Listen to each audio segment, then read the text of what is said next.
तेरा फोन आप मम्मी जल्दी।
Hello hello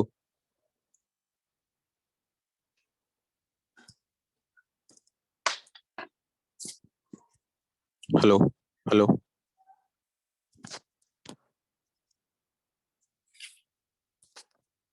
hello hello hello hello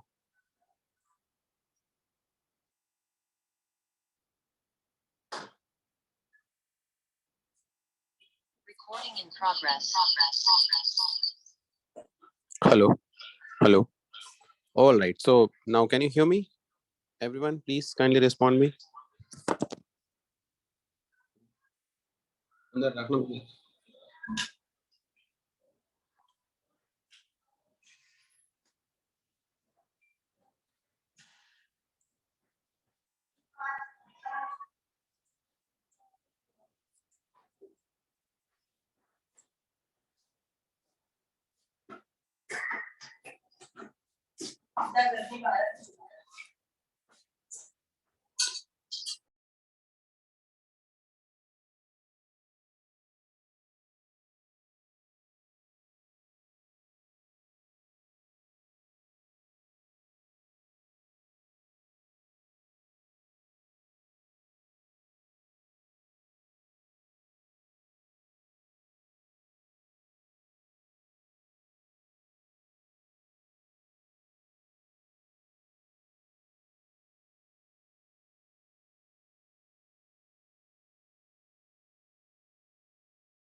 करो फोन सेट खड़े साइड में ले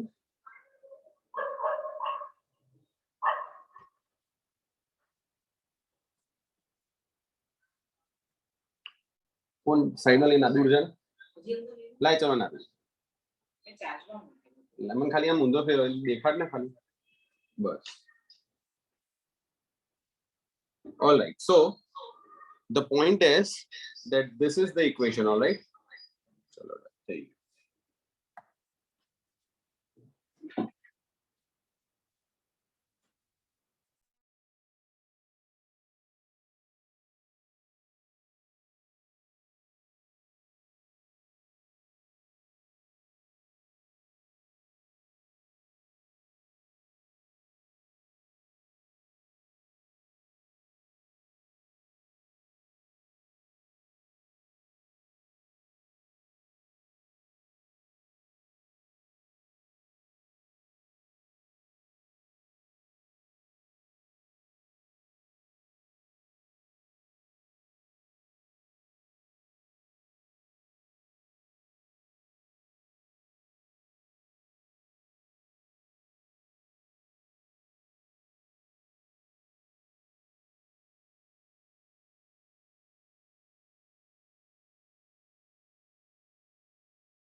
All right. A very good evening to all of you. Now, can you hear me?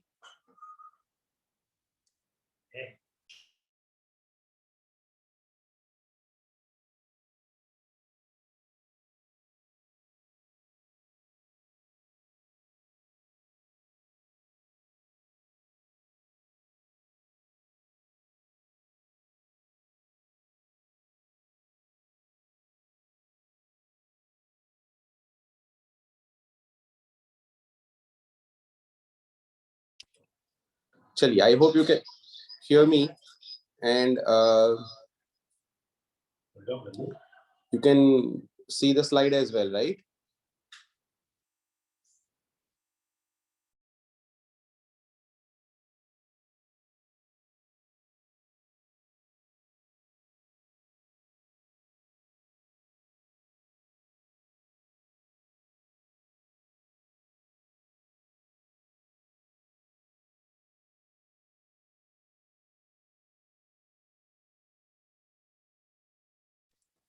चलिए, great. तो जैसे as you know that we have already covered few topics like numbers and arithmetic. Now we'll be getting into algebra. Algebra is a kind of topic जो आपके लिए बहुत वैसे भी simple है, ठीक है? Because engineers are pretty comfortable with equations, तो उसको हम थोड़ा फटाफट कवर करेंगे, mainly looking at some basic concepts, ठीक है?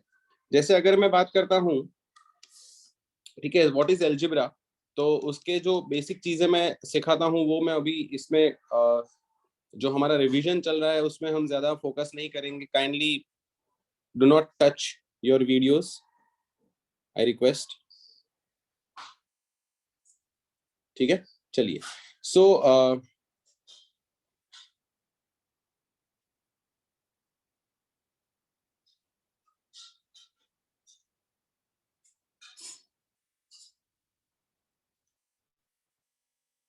जैसे एक सिंपल सा क्वेश्चन पूछा है मैंने कि व्हाट इज एन इक्वेशन, इसमें से कौन सा इक्वेशन है बताओ.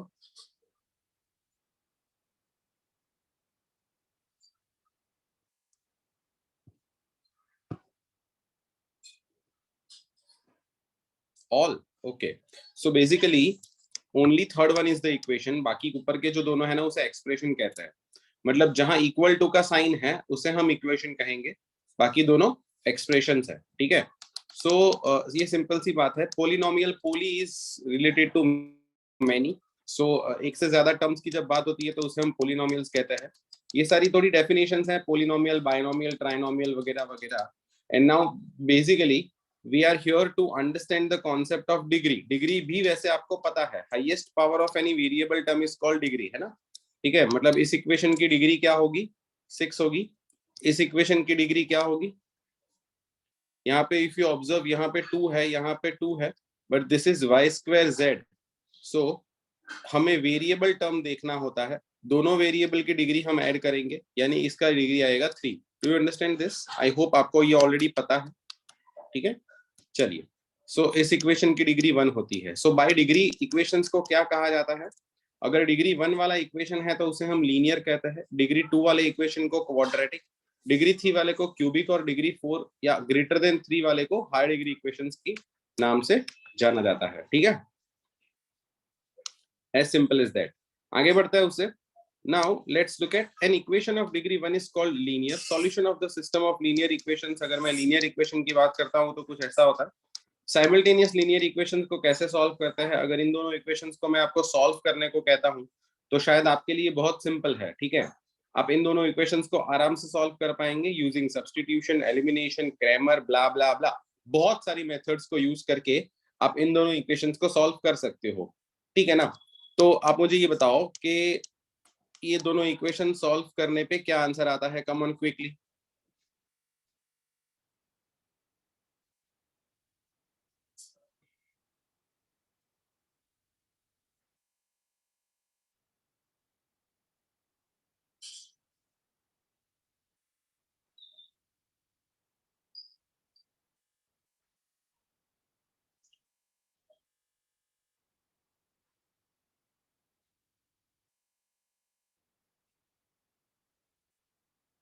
हाँ, साइमल्टेनियस इक्वेशंस है ना. These are two simultaneous equations. You need to find the solution. Need to find the values of x and y. Simple.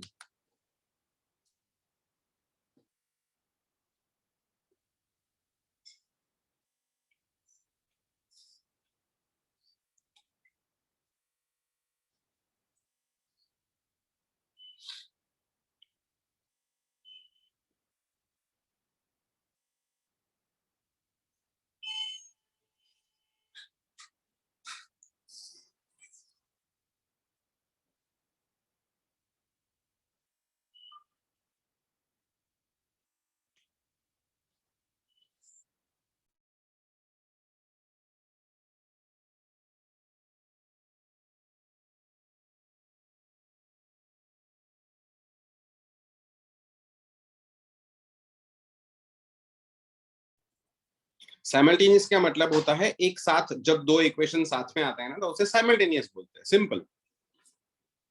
ठीक है. ठीक है. By the way, are you able to solve this?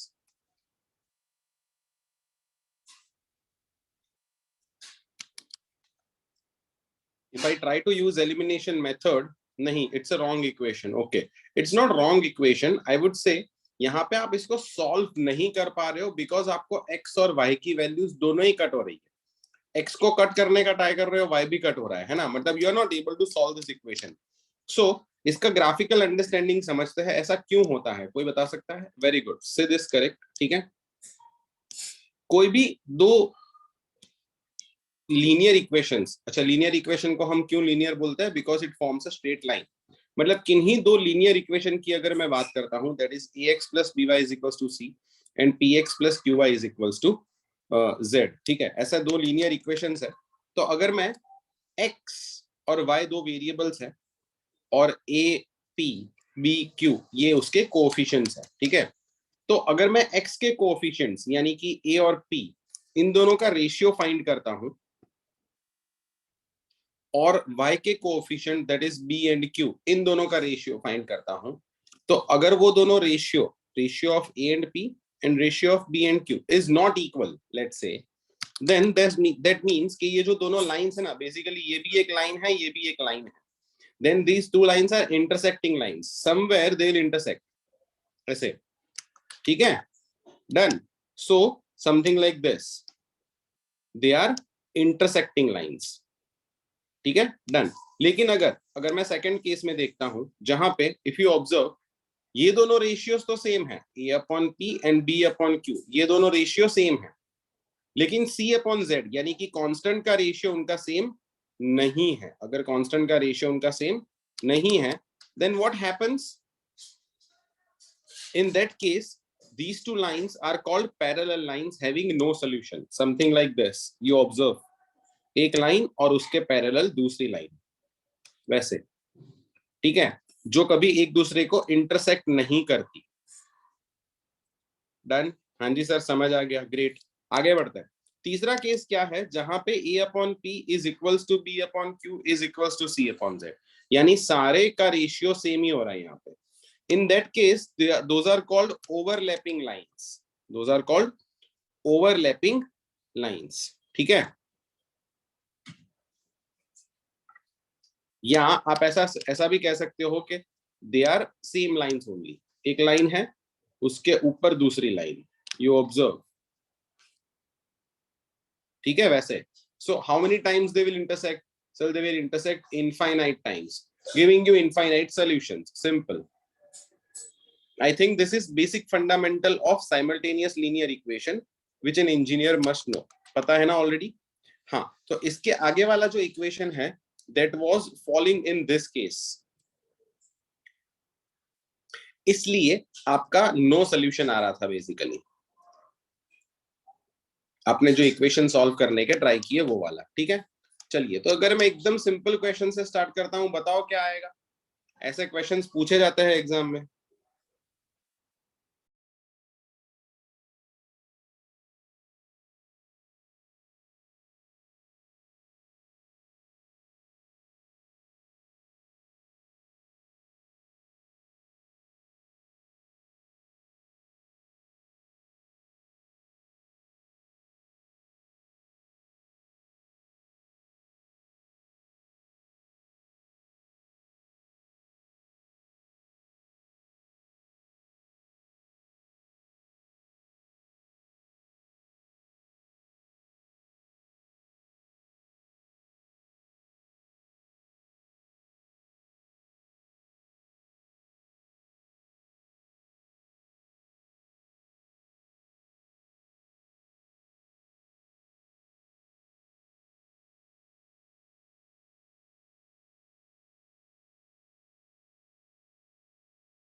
Right.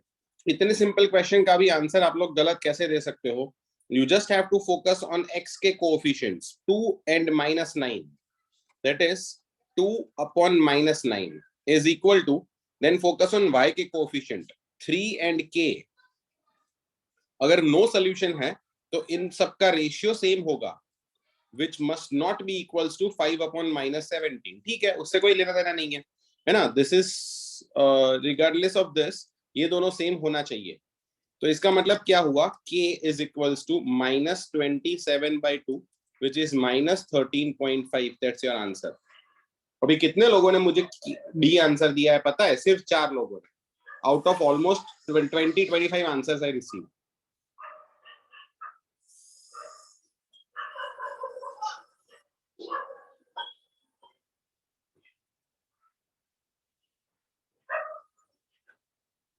Do you understand this? हाँ या ना?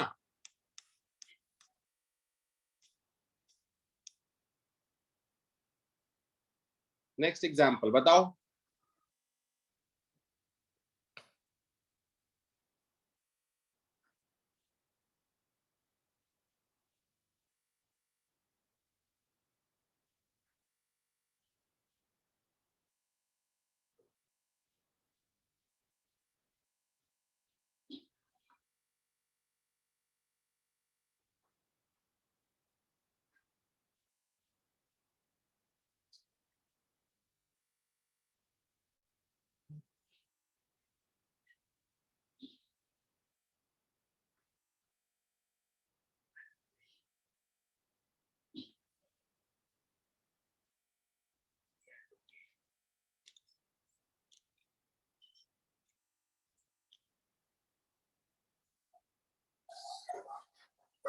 Neeraj correct, सीजे correct, कथन correct, good, Sid correct,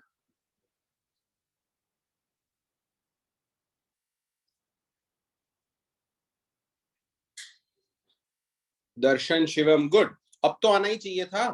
x के coefficients क्या है? p and 9, so p upon 9 and -8 upon 20, -8 upon 20। हमें क्या चाहिए? Unique solution. यूनिक सोल्यूशन का मतलब क्या होता है? ये दोनों सेम नहीं होने चाहिए, सिंपल है ना?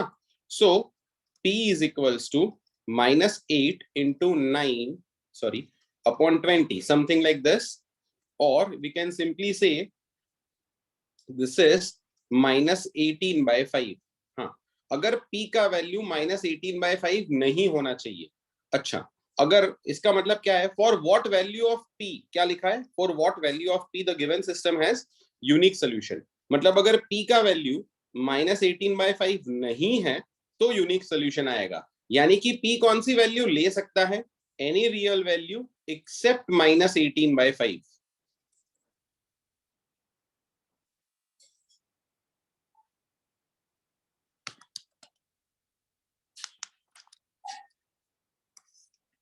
That is c। ठीक है, चलिए, I hope you understood this. ठीक है, अभी वर्ड प्रॉब्लम्स के जो एग्जांपल्स आते हैं यूजुअली, तो उसमें कुछ इजी एग्जांपल्स आपको मिलेंगे, लेकिन इजी एग्जांपल्स में मैं फोकस नहीं करता। This is also one of the easier examples. Rajiv's age, हाँ, यहाँ से स्टार्ट करता है। एज वाले कुछ एग्जांपल्स पे फोकस करते हैं, because those are actual aptitude examples. बताओ क्या आएगा? सिंपल है ये भी।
Correct, right. Rajiv's age after 15 years. Rajiv's age after 15 years will be 5 times his age 5 years back. Solving this, you will get your answer. R is equals to 10, which is present age of Rajiv. Simple.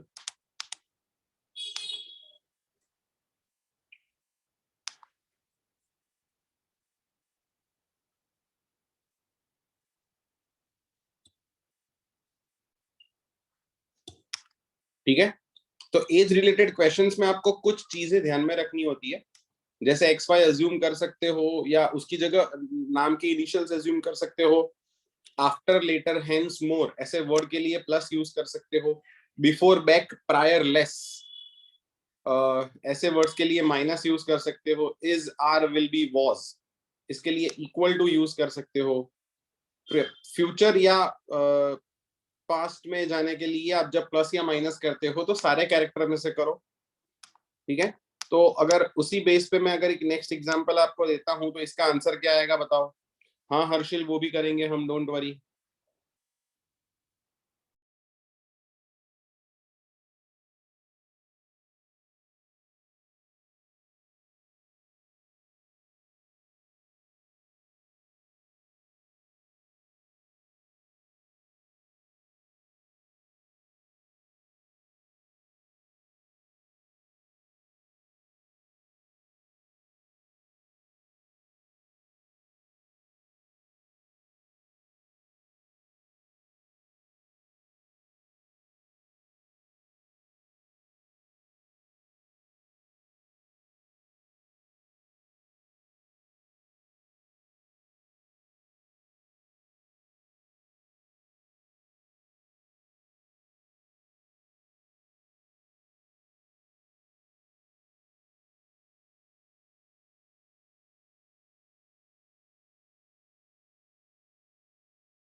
हाँ, तो मतलब जब आप answer देते हो 15, तो आपको पता चलना चाहिए ना कि अगर 15 साल के पिताजी कैसे हो सकते हैं।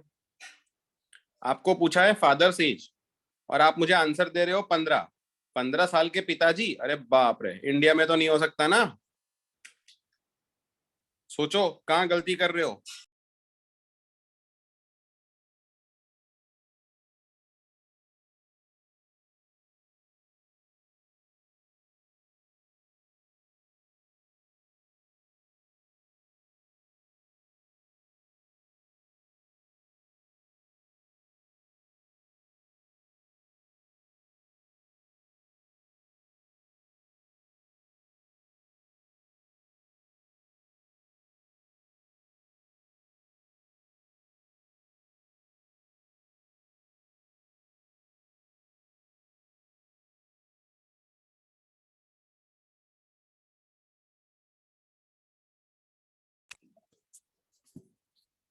ठीक है, सो कुछ लोगों ने मुझे, मतलब मैं मान लो क्या ऐसा देता हूँ ऑप्शन। ऑप्शन ए 15 साल, ऑप्शन बी 24 साल, ऑप्शन सी 33 साल, ऑप्शन डी नन।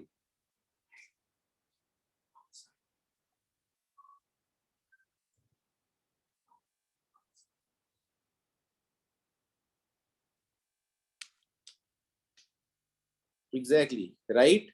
तो यहाँ पे आप गलती क्या कर रहे हो, जैसे आपका जो पहला क्वेश्चन है दैट इज, या पहली लाइन है, the present age of father is 3 times 3 years more than 3 times the age of his son। Equation 1 तो आप सबने सही लिखा है, लेकिन आप सबने कहीं गलती की है, that is in equation 2। I can be definitely sure about it। And what is that, ध्यान से पढ़े।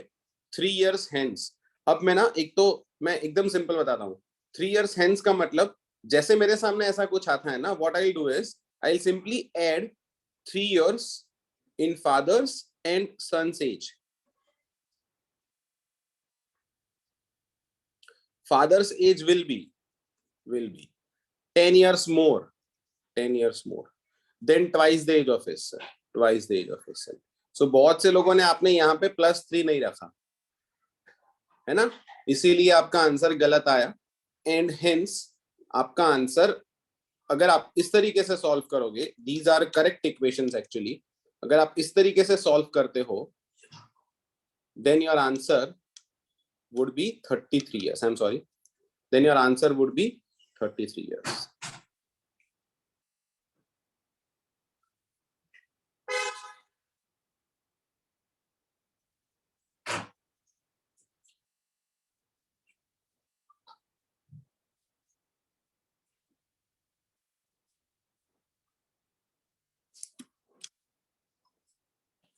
अरे 3 साल बाद, 3 years hence, इसका मतलब क्या हुआ, 3 साल के बाद, है ना. सो नंबर्स के कुछ ऐसे एग्जांपल्स भी आते हैं, ठीक है, ये भी इजी एग्जांपल है. ये एक अच्छा एग्जांपल है, ट्राई कर सकते हो क्या.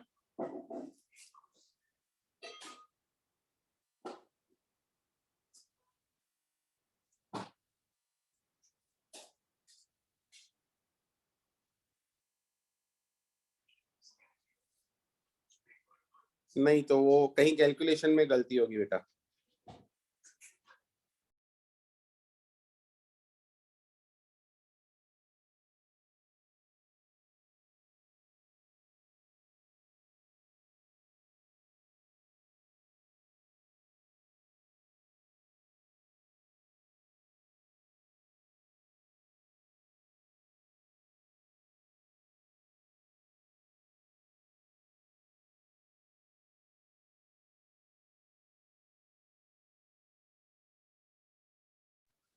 Still that completely depends upon the question. If you observe यहाँ पे 3 साल के बाद लिखा है, so after 3 years definitely father और son दोनों बड़े होंगे. लेकिन अगर आपको सिर्फ ऐसा पूछा होता कि while father's age is increased by 3 years, तो भी in any case जब आप फ्यूचर या पास्ट में जाते हो ना, तो जितने कैरेक्टर्स हैं उन सब में ऐड करो, ठीक है.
Okay, now can you hear me?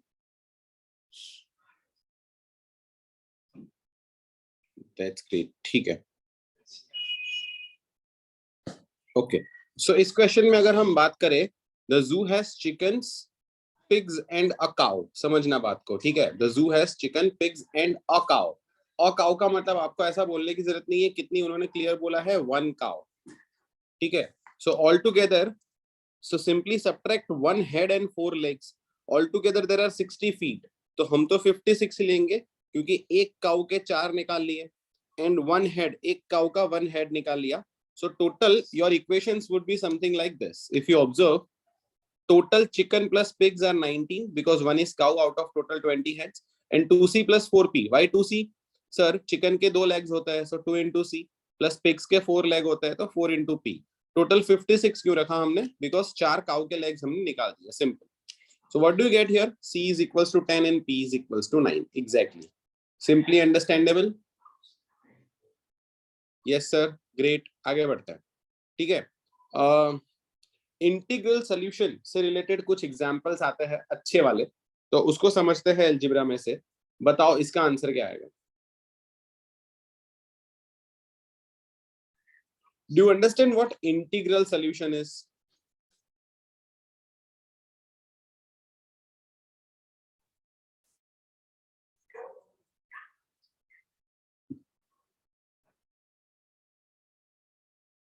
Integral solution का मतलब ये है कि x और y की वैल्यू जो आप लेंगे ना, 2x plus 3y is equals to 8, यानी हमारा जो ये इक्वेशन है वो जो x और y की वैल्यूज को सेटिस्फाई करेगा, ठीक है, वो इंटीजर होनी चाहिए, वो इंटीजर होनी चाहिए. सिंपल.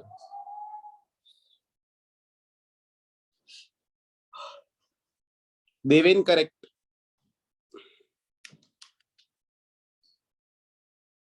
चलो एकदम सिंपल पूछा है. How many integer values of x and y does satisfy this equation? Simple.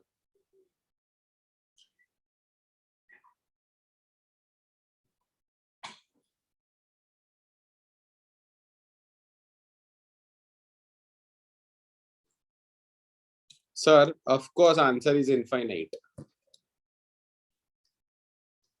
2x plus 3y is equals to 8. क्या मैं x की वैल्यू 1 और y की वैल्यू 2 ले सकता हूं? चेक करो. Is this one of the solutions? 1 and 2? Yes sir, of course. है ना? 1, 2 is one of the solutions. Yes. अच्छा. Can I further take 4 and 0 as solution? Yes, of course. Right? Can I further take 7 and minus 2 as a solution? Yes. अच्छा, ऊपर की तरफ भी जा सकता हूँ. यहाँ पे if you observe, x का वैल्यू इंक्रीज हो रहा है, y का वैल्यू डिक्रीज हो रहा है. ठीक है, मैं ऊपर भी जा सकता हूँ ऐसे. Can I take minus 2 and 4 as solution?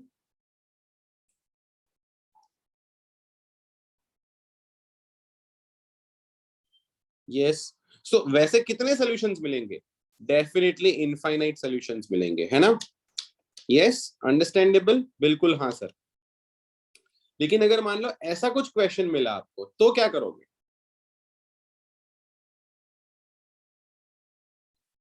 Yes. Whomsoever named A, you can write her full name.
how many integral solution does the equation 2x plus 3y is equals to 8 have such that x का value is 100 less than x less than 200, यानी कि x का value between 100 and 200 होना चाहिए. अगर ऐसा है तो मैं अगर ऐसा कुछ लिख सकता हूँ क्या कि 2x is equals to 8 minus 3y और x is equals to 4 minus 3/2y, है ना. डन, ये तो लिख लिया मैंने. अब मुझे x का वैल्यू क्या चाहिए, 100 और 200 के बीच में. Let's simply take x is equals to 100. What do I get? 4 3 minus 2 upon y. So that is 96 into 2 upon minus 3, है ना, is equals to y. Or if you observe this in this way, exactly same way, when you मतलब x is equals to 100 put करते हैं ना, तो y का value -64 आएगा. ठीक है, but x we cannot take as 100. Observe this. ठीक है, so x का वैल्यू में नेक्स्ट इंटीजर वैल्यूज चाहिए ना, इंटीग्रल सॉल्यूशंस. तो मैं x का वैल्यू 103 लेता हूँ while taking, अगर मैं 102 या 101 लूंगा ना, तो y का वैल्यू नॉन इंटीजर यानी फ्रैक्शन आएगा, जो कि नहीं चलेगा, इसलिए मुझे 103 लेना पड़ेगा. ठीक है,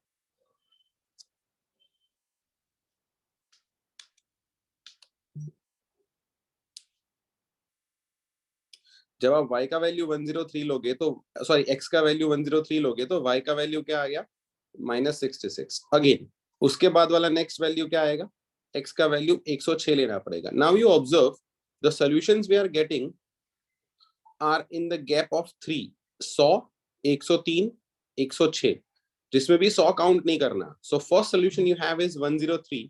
in this way the last solution you might have would be 199, है ना, सीधी बात है. So how many such solution you will get? 33.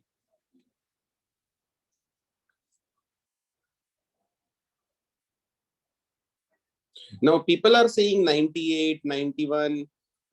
I don't know how you get 98 solutions, because observing this closely, we need only integral solutions.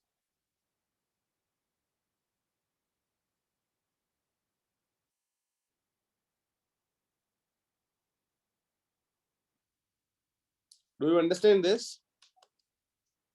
ठीक है, done. इसका आंसर क्या आएगा बताओ.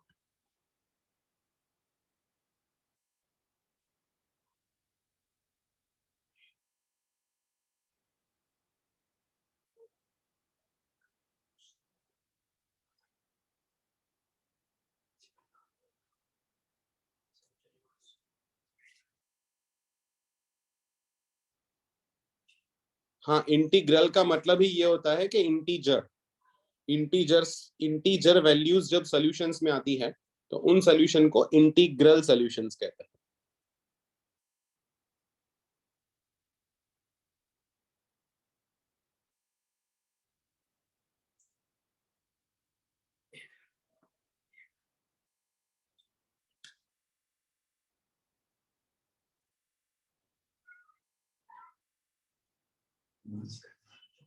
Devin, okay, good.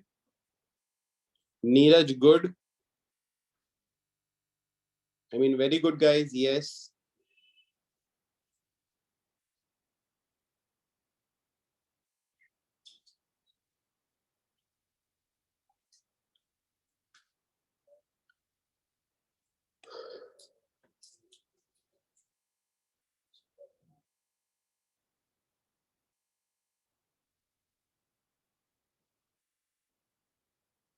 ठीक है, so logically thinking for this question, अगर आपका जो दो सॉल्यूशन है x और y की जो वैल्यूज है, ठीक है, उनका प्रोडक्ट, बात समझना, अगर x और y का प्रोडक्ट लेस देन 0 होता है, इसका मतलब क्या हुआ, to satisfy this, because we need this, right, we need to satisfy this. To satisfy this what we need is x अगर ग्रेटर देन 0 है तो y लेस देन 0 होना चाहिए, और अगर x लेस देन 0 है तो y ग्रेटर देन 0 होना चाहिए, because only in these two cases ये वाली कंडीशन सेटिस्फाई होगी. Because if x is greater than 0, y is also greater than 0, then x into y would be greater than 0. If x is less than 0, y is less than 0, then x into y will be less than 0, sorry greater than 0, minus minus plus हो जाएगा ना. सो ये दोनों condition, इन दोनों conditions में ये satisfy होगी, इसलिए ये नहीं होगी. ठीक है. So what we need is this simple. Right. Now let's focus on the question now. So 7x minus 4y equal to 1. Can I simply put one variable at one side and rest solve 1 minus या 1 plus 4y actually? ठीक है. 7x is equals to 1 plus 4y upon 7. Something like this. ठीक है, done. Now let's observe one thing. For all the values which I take x greater than 0, for any value for which I take y greater than 0, let's say अगर मैं y का value greater than 0 लेता हूं तो x का value क्या आएगा? greater than 0 आएगा. Definitely yes. You take any value of y, you will get greater than 0 x का value. But what if you take y का वैल्यू less than 0? अगर आप y का वैल्यू less than 0 लेते हो तो आपका x का वैल्यू भी less than 0 आ जाएगा.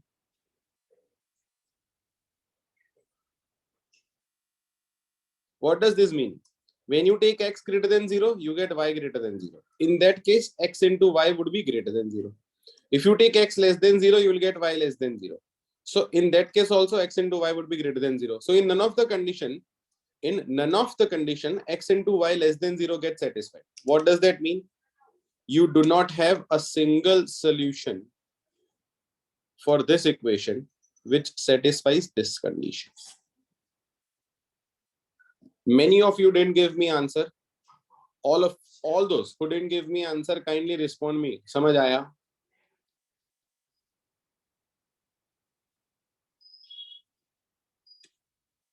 है ना?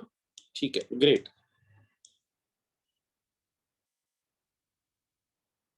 ऐसे क्वेश्चंस आपको मिलेंगे एप्टीट्यूड एग्जाम में. Come on, try this.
Okay, anyone?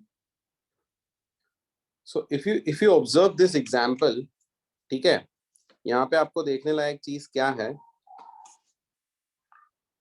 That total expense charged by a workshop for a car service is partly fixed and partly varies linearly with number of hours taken to service the car. ठीक है, मतलब अगर मान लो कुछ ऐसा है ना, total expense अगर हम बात कर रहे हैं तो it will be something like this. Total cost will be fixed cost plus per hour cost multiplied by number of hours, है ना। जितने घंटे आपकी गाड़ी पड़ी रहती है उसके हिसाब से आपकी कॉस्ट इंक्रीज होती जाएगी, सिंपल। ठीक है, डन। अभी क्या बोल रहा है वो, total expense when car put for 3 hours, car put for 3 hours, per hour cost हमें नहीं पता, है ना, done. Let's say P plus fixed cost भी नहीं पता, लेट्स से एफ इज कितना है, टोटल एक्सपेंस फॉर 2550, डन।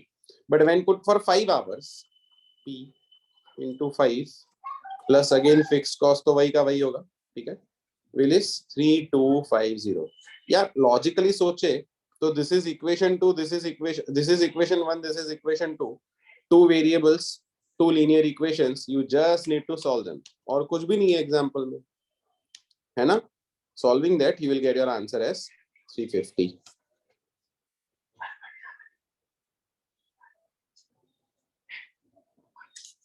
चलिए आगे बढ़ता है।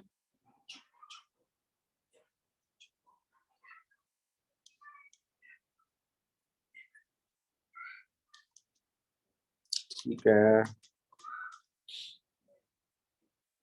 ये अच्छा एग्जांपल है, ट्राई कर सकते हो।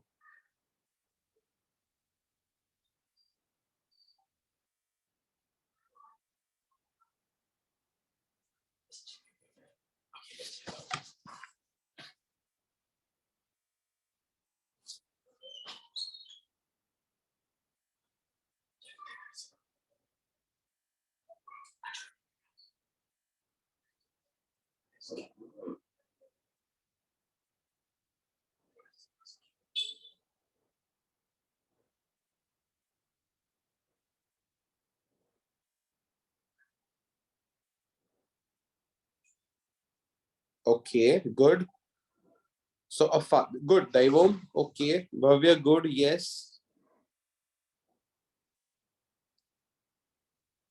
तो मतलब एक फादर ने अपने बेटे से कहा कि I was as old as you are now at the time of your birth.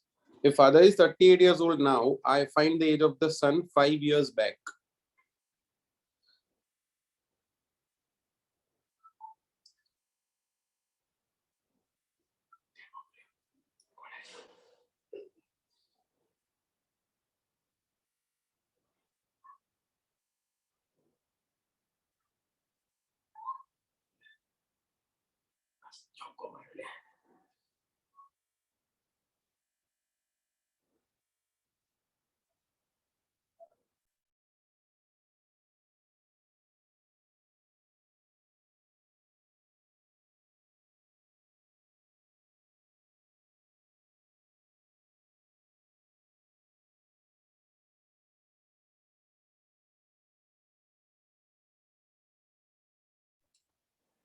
ठीक है, so a father told his son that I was as old as you are now. मान लो अभी सन का एज एस है, ठीक है, इसका मतलब eight the time of your birth, उसका बर्थ कितने साल पहले हुआ होगा, एस साल पहले, बिफोर एस ईयर्स। अगर अभी उसका सन का एज एस है तो बिफोर एस ईयर्स उसका जन्म हुआ होगा, ठीक है। अभी तो फादर की उम्र एस साल पहले क्या होगी। अब वो क्या बोल रहा है कि एस साल पहले जब सन का बर्थ हुआ तब father I was as old as you are now, तब फादर सन की करंट एज जितने थे। सो इसका सिंपल मतलब क्या हुआ, f is equals to 2s, if f is equals to 38, this is 2 into 19 of course, so सन की करंट एज कितनी आ गई, 19। क्या पूछा है, find the age of son 5 years back, 19 minus 4, that is 19 minus 5, that is 14 years।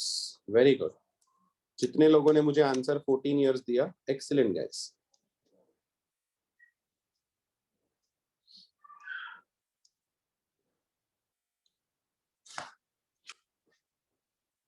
ठीक है, चलिए मैंने ही स्टॉप किया है शेयर को, जस्ट अ मोमेंट।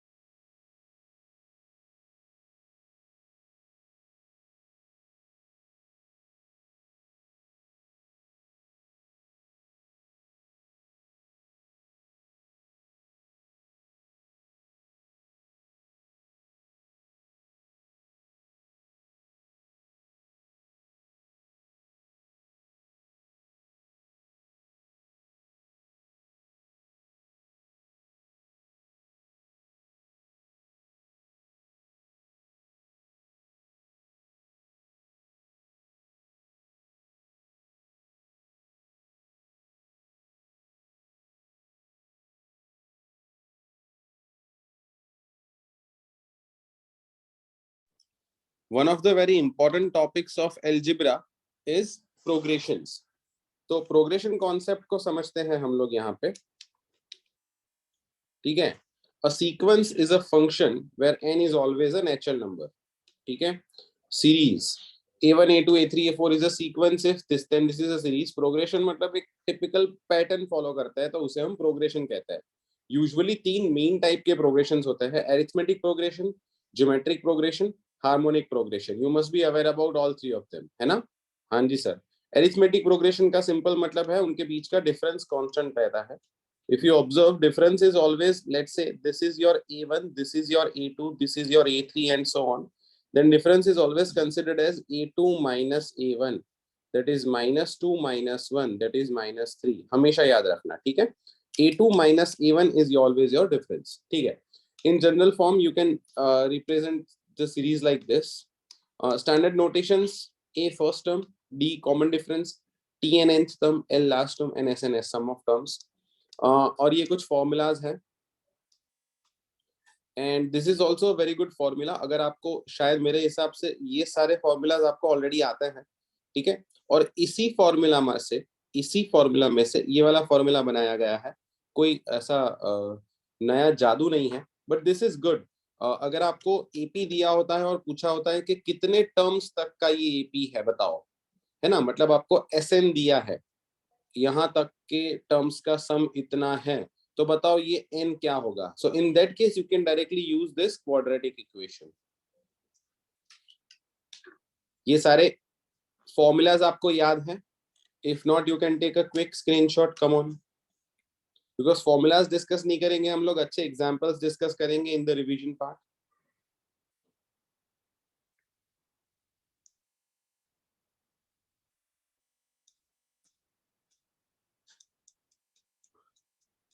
बेसिक चीजें हैं, एकदम सिंपल एग्जांपल से शुरू करते हैं।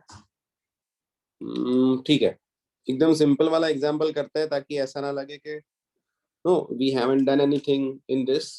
पहले बताओ इसमें आंसर क्या आएगा, उसके बाद हम अच्छा एग्जांपल लेते हैं, कम ऑन।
करेक्ट, बहुत सिंपल एग्जांपल है। What will be the 32nd term of the series, that is T32 आपको पूछा है। सिंपल है, a plus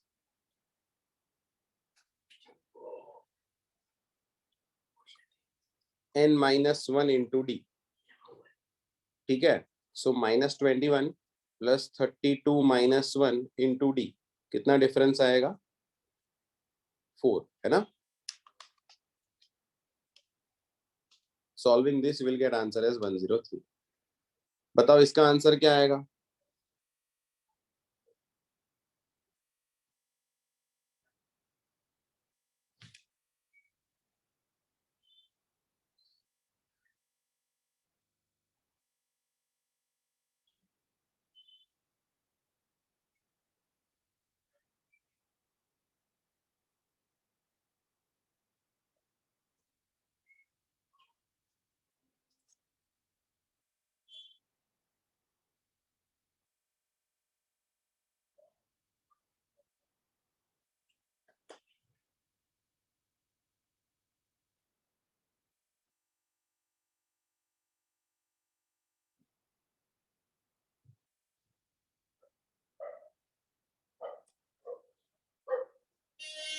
of course this is also simple. यहाँ पे आपको Sn ढूंढना है। Sn का फॉर्मूला क्या है? n/2 into 2a plus n-1 into d। This is the formula for Sn, है ना? जी सर। उसके लिए आपको a पता है फर्स्ट टर्म? हाँ जी सर। n पता है? नहीं। d पता है डिफरेंस? हाँ जी सर। तो n मतलब ये टोटल कितने टर्म्स है वही ढूंढना है ना, लॉजिकली थिंकिंग। या आप a plus L divide by 2 वाला फॉर्मूला भी यूज कर सकते हो, लेकिन उसमें भी तो n आएगा। सो नंबर ऑफ टर्म्स ढूंढे बिना आप इसको सॉल्व नहीं कर पाएंगे। सो पहले हमें इसमें नंबर ऑफ टर्म्स ढूंढने होंगे बाय कंसिडरिंग 198 कौन सा टर्म है वो सोच लो। So tn is equals to a plus n-1 into d।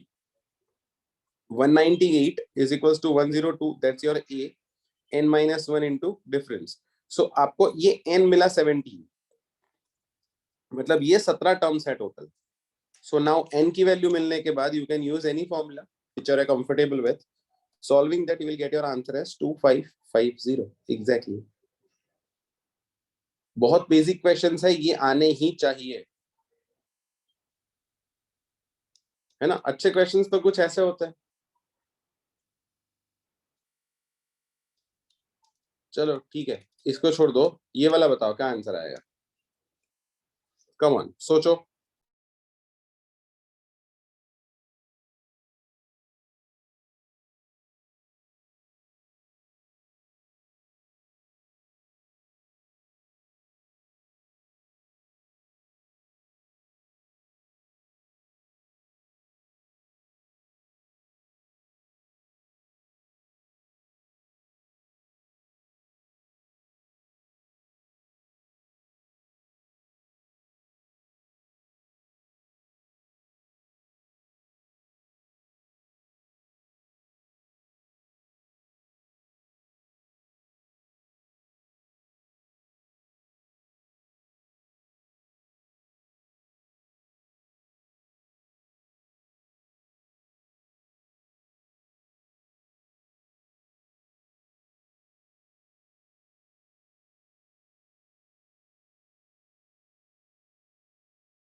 Come on, anyone?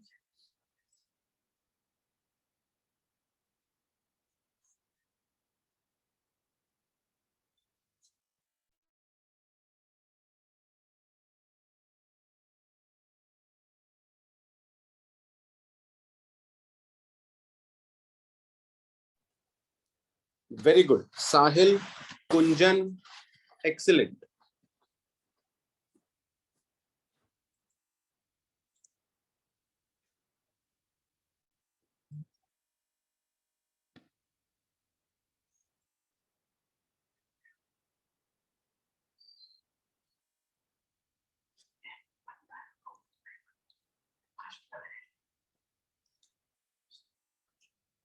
Neeraj, Newton, good, है ना?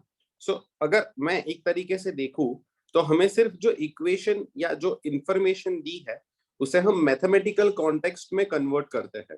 सम of first 11 terms of an AP, 11 terms का सम क्या होगा? n/2 2a plus n-1 into d, है ना? Is same as 19 terms. 19 terms का sum क्या होगा? 19/2 into 2a plus 18d। Simple है ना? इसको सॉल्व करने पे if you observe what do we get? 16a plus 232d equals to 0, or taking 8 common out of this we get 2a plus 29d equal to 0। अब यहां से आगे कुछ सॉल्व नहीं हो सकता, so I'll stay here। Equation number 1 देके मैं बैठ जाऊंगा इसको, ठीक है? नाउ अब क्या दिया है, what is the sum of first 30 terms. अब जो पूछा है वो ढूंढने का ट्राई करते हैं, what is the sum of first 30 terms. So it will be like 30/2 into 2a plus 29d, है ना, ऐसा ही आएगा। 30 मतलब यहाँ n-1। इफ यू ऑब्जर्व, हमें ढूंढना क्या है, 2a प्लस 29d।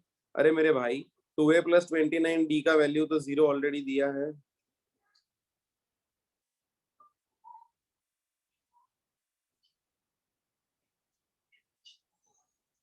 आंसर सीधा सीधा क्या आ गया, 0।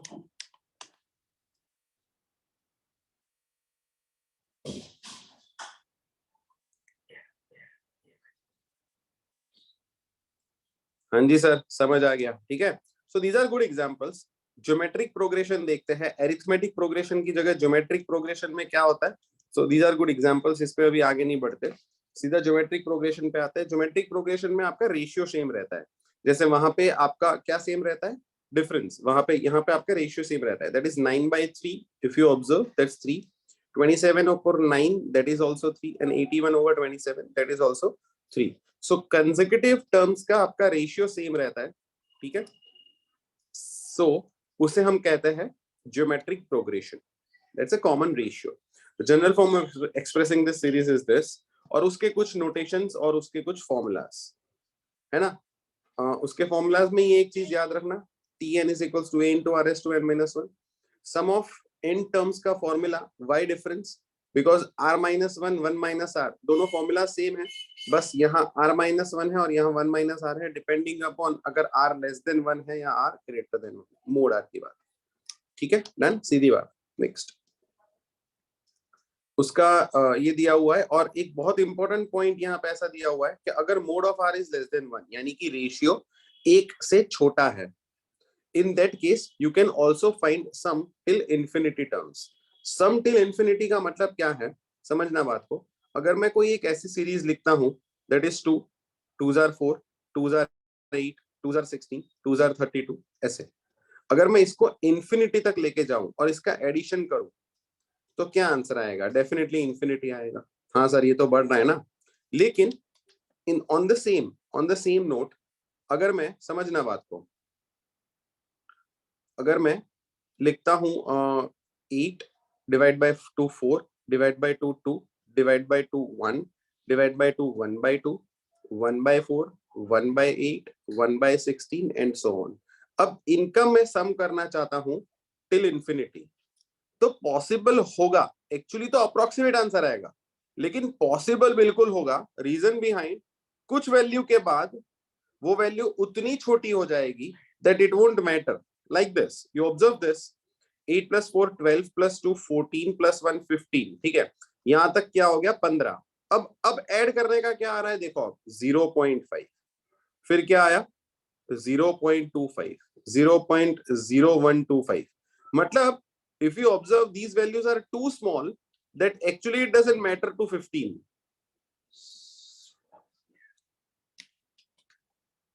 ठीक है। इसलिए यहाँ पे आप a अपॉन 1 माइनस आर करके सम टिल इंफिनिटी फाइंड कर सकते हो।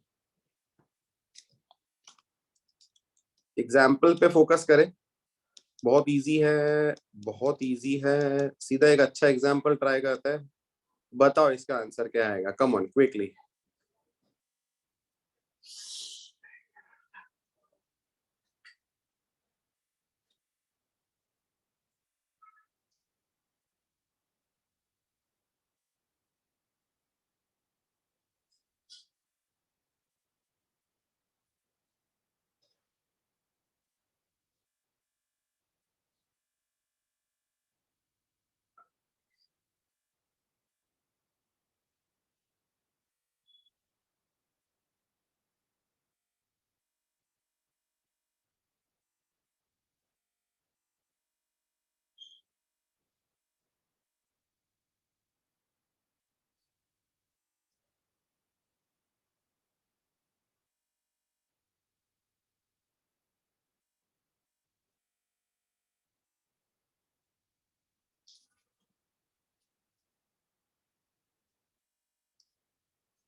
So the concept here is a ball is thrown upwards. ठीक है, reaches the height of 20 meters. This is height of 20 meters. ठीक है, comes back, hits the ground, and bounces back again and again. After each bounce, it reaches 2/5 of its previous height. मतलब अब जो next height आई वो क्या आई? 2/5 of 20. ठीक है, फिर से नीचे आया, फिर से बाउंस हुआ, अब कितना रीच किया होगा उसने?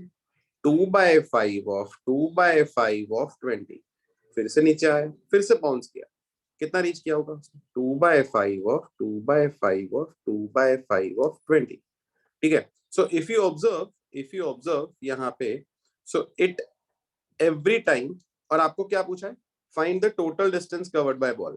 यानी टोटल डिस्टेंस के लिए कुछ ऐसा सोचना पड़ेगा ना, पहले 20 मीटर कवर किया, फिर 2/5 of 20 किया, फिर 2/5 of 20 किया। So this is basically ratio working. ये तो आपका कॉमन रेशियो 2/5 आएगा, हाँ या ना सर? डेफिनेटली यस, है ना? 2/5 is your common ratio. Simple हो गया आपके लिए, इज द रेशियो। और वो कहां तक वर्क करेगा? ऐसे ऐसे ऐसे ऐसे ऐसे, फिर स्टेडी हो गया आपका बॉल। ठीक है, कंसिडरिंग दिस एज ग्राउंड, ये स्टेडी हो गया। ठीक है, so in that case till infinity आपको ढूंढना है, where your ratio is less than 1 because it is 2/5। ठीक है, हाँ जी sir, done. So you can simply write a upon 1 minus r, and your answer is 33.33 meters. And your answer is 33.33 meters.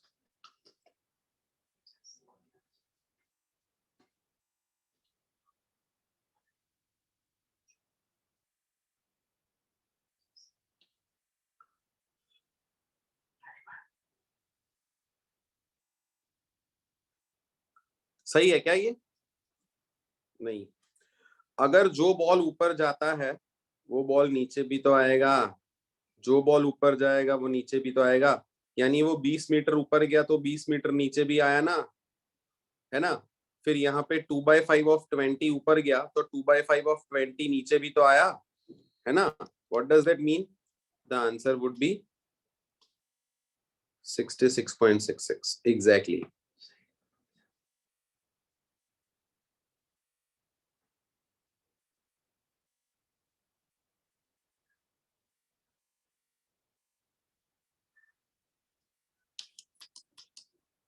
Harmonic progression की बात करते हैं हम लोग। हार्मोनिक प्रोग्रेशन ऐसी होती है, ठीक है, जहां पे आपका जो नंबर्स है उसके रेसिप्रोकल एपी में होते हैं। यानी अगर उसके रेसिप्रोकल्स एपी में है 1/6, 1/3, 1/6, 1/9, 1/12, ठीक है, इनके रेसिप्रोकल्स क्या होंगे? 3, 6, 9, 12। देन इन दैट केस समझना बात को, इन दिस केस यहाँ पे आपका एपी बन रहा है, यहाँ पे आपका एपी बन रहा है, हाँ जी सर, यहाँ पे हमारा एपी बन रहा है, तो इसका मतलब ये एचपी में, so these are in harmonic progression. ठीक है, सो पूरा का पूरा आपका जो एपी है वो डिनोमिनेटर में चला जाएगा। Simple, this is also important, arithmetic mean is always greater than geometric mean is always greater than harmonic mean. ठीक है,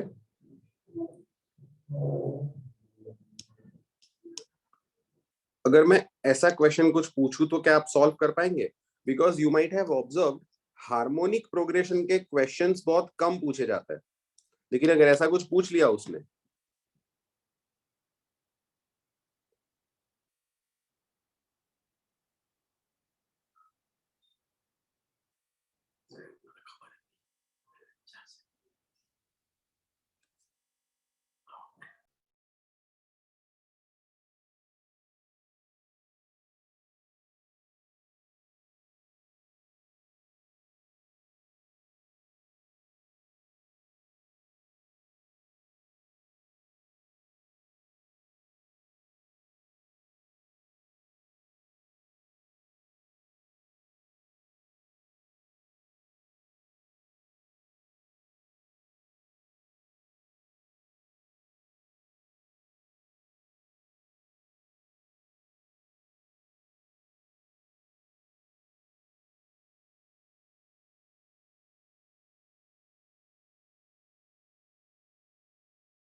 compute the 16th term of HP if 6th and 11th term of HP are 10 and 18. अब समझना बात को, ठीक है।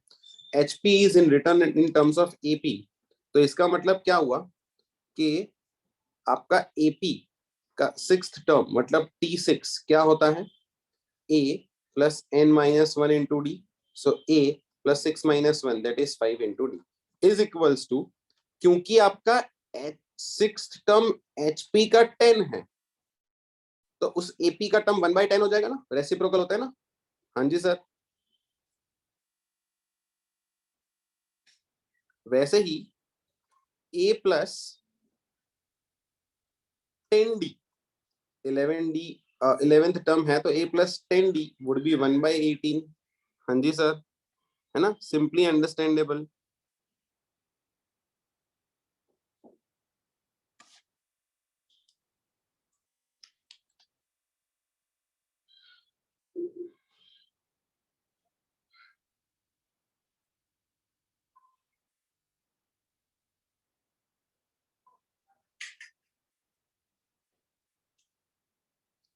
इसको आप सॉल्व करेंगे तो आपको A और D का वैल्यू मिल जाएगा।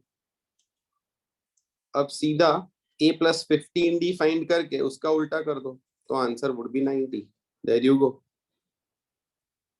कुंजन, वेरी गुड।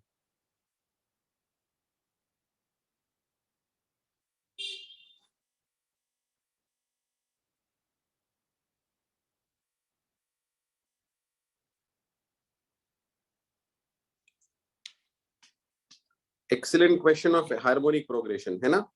सो ऐसे हार्मोनिक प्रोग्रेशन के कुछ क्वेश्चंस हैं, ठीक है। लेकिन उसके अलावा एक अरिथमेटिक ज्योमेट्रिक प्रोग्रेशन होता है which is a mix kind of series. थोड़ा ध्यान से देखना, दिस इज नाइस कॉन्सेप्ट। अगर इसके कोई अच्छे एग्जाम्पल मिलते हैं आपको तो ऐसा कुछ होगा। यू सी, जो सीरीज है वो कुछ ऐसे आगे बढ़ता है। Why it is called arithmetic geometric, पहले ये समझो। 1 2 3 4, it is an arithmetic progression। x x square x cube x power 4, that's a geometric progression। Combination of arithmetic progression and geometric progression is called AGP, that is arithmetic geometric progression।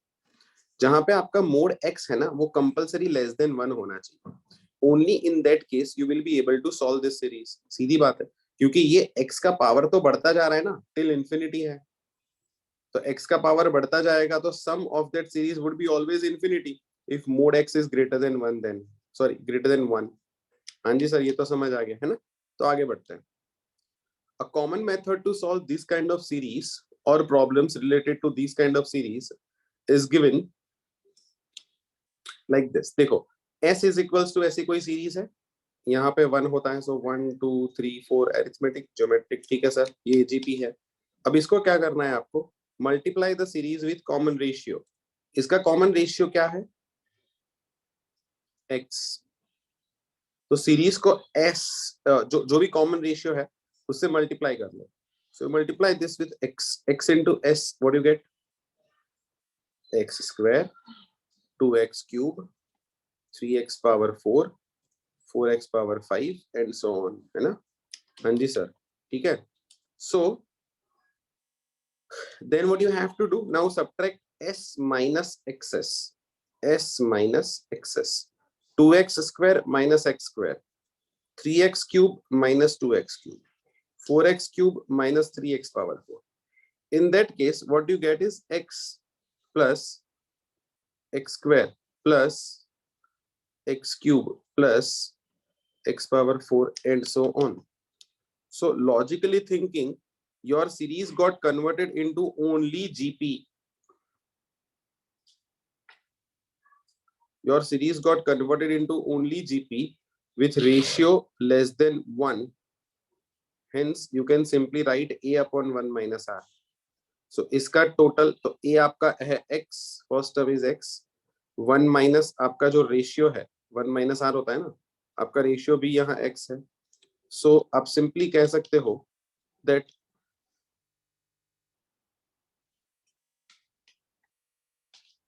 तो simply आप कह सकते हो कि आपके s का answer is x upon 1 minus x का whole square, है ना। That's what your answer is. But no, the interesting part of these kind of series are कि इसको हर बार एक ही तरीके से सॉल्व करना होता है, ज्यादा दिमाग नहीं लगाना है ना, हर बार इसको एक ही तरीके से सॉल्व करना होता है.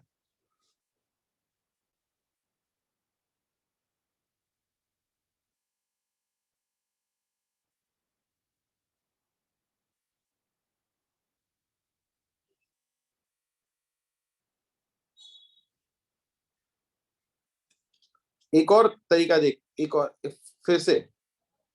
हाँ देखो, इसमें कोई टर्म पूछेंगे ही नहीं बेटा, डोंट वरी, इसमें कोई टर्म नहीं पूछेंगे आपको, और पूछे तो शायद आप एपीजीपी का कॉम्बिनेशन करके फाइन कर सकते हो, लेकिन इसमें मेनली ऐसा कुछ पूछते हैं.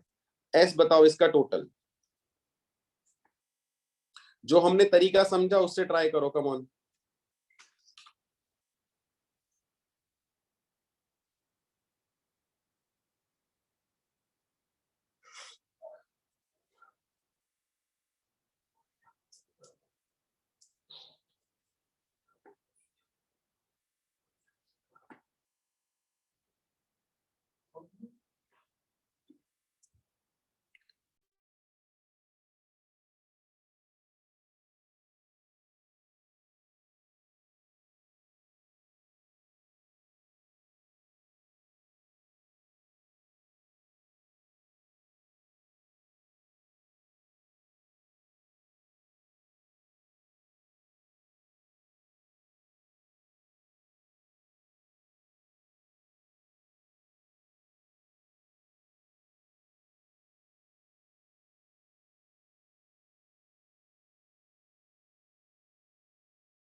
हाँ तो यू सी, वही लॉजिक वही है इसमें, जो पिछले वाला एग्जाम्पल था उसको सेम फोकस करो. हमें क्या करना था, फर्स्ट मेथड, फर्स्ट स्टेप आपका क्या होता है, जो भी आपका कॉमन डिफरेंस है. अच्छा इसका ऑप्शंस भी है, आई एम सॉरी. ठीक है, how would you answer this question, इसके ऑप्शंस भी है. सो इफ यू ऑब्जर्व, आपको क्या करना होता है, इसका जो कॉमन रेशियो है, पहले वैसे यहाँ पे भी आपका जो कॉमन रेशियो है, ऑब्जर्व, आपका जो कॉमन रेशियो है वो x ही है. ठीक है, डन. सो 2x 5x square 8x cube 11x power 4 वैसा. ठीक है, तो उससे हम उसे मल्टीप्लाई करेंगे, कॉमन रेशियो से मल्टीप्लाई करो, simple. So s into x करेंगे, क्या आंसर आया, 2x square 5x cube 8x power 4 and so on, है ना, डन. There you go. फिर हमारा एकदम सिंपल कॉन्सेप्ट है, s माइनस एक्सेस, वो ट्राई करते हैं.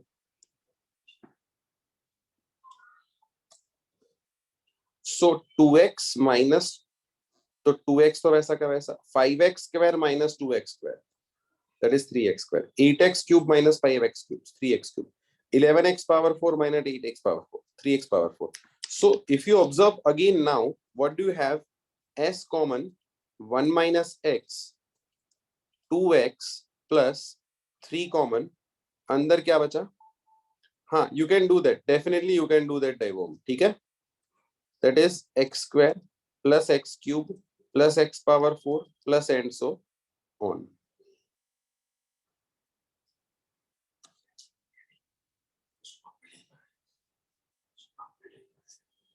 ठीक है, डन. सो अब ये तो आपका जीपी हो गया विथ मोड ऑफ, मतलब रेशियो लेस देन 1.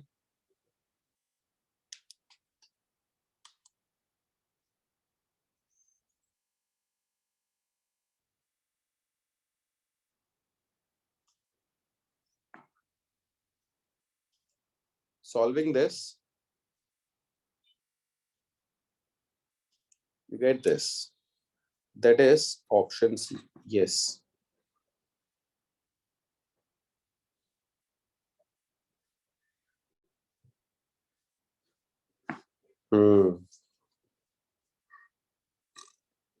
अगर आपको इसमें कोई टर्म रख के ट्राई करना है तो यू कैन टेक 1/2 और something like that and then check the options as well.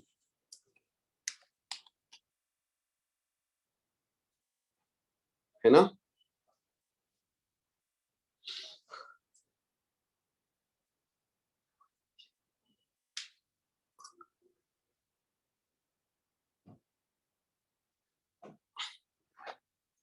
यहां से यहां ना, देखो यहां तक तो क्लियर है.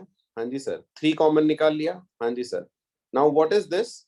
This is GP with mod, मतलब with ratio less than 1. What is your ratio? X. So I can simply write addition of this GP as A upon 1 minus R. What is your A? है ना? What is your A? X square. So that is X square upon 1 minus X. That's what I have written. ठीक है?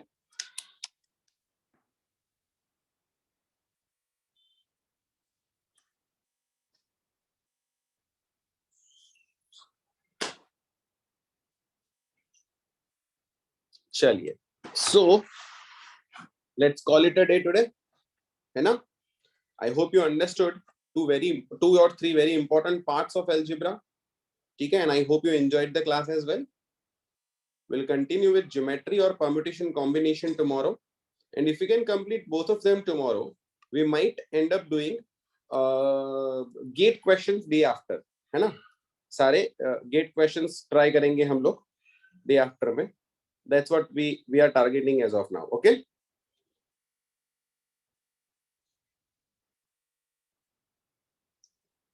ठीक है? चलिए. If you have any doubt, you can ask me. If not, bye. Take care.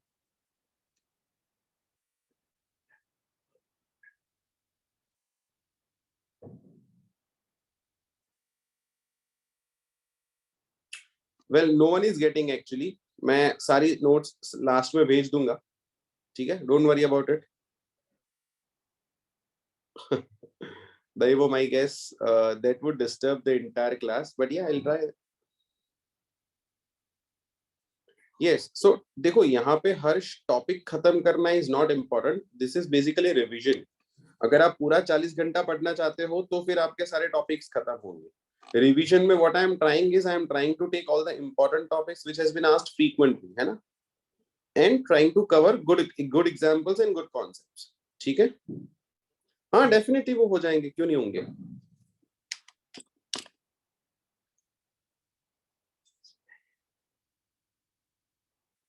ठीक है? All right. चलिए. So I guess we don't have any doubts. We'll end the session now. Goodbye guys. Take care.